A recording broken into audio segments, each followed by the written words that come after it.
سلام بچه ها، اومدیم با بازی گالباکس اومدیم من همون نشون بدم. این آقادیه که اینجا مجرد میکنم کارتون جکسیش که از بگم تو اینجا کلا اینجا یه مپیه که خودم گالباکس. اگه بچه هایی که نمیدونن گالباکس چیه، گالباکس یه بازی مثبت دیگه توش خونریزیه، مواد این چیزا واسه بچه من فقط اومدم نشون بدم هرچی خودم ساختم. من هنوز ندیدم که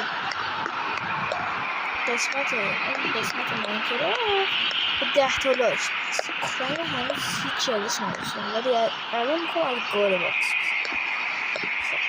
اول جاها توضیح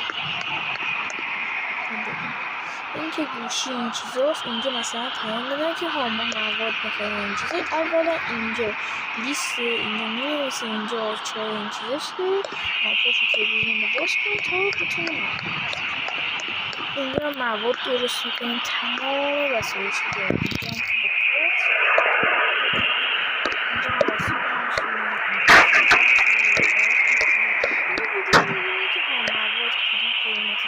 که این چیزا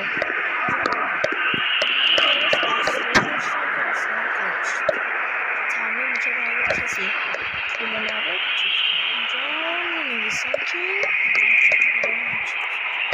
اینجا وسایل مثلا تلویزیون چیزا رو میارن اینجا پشتشون اینجا بعضی از مواد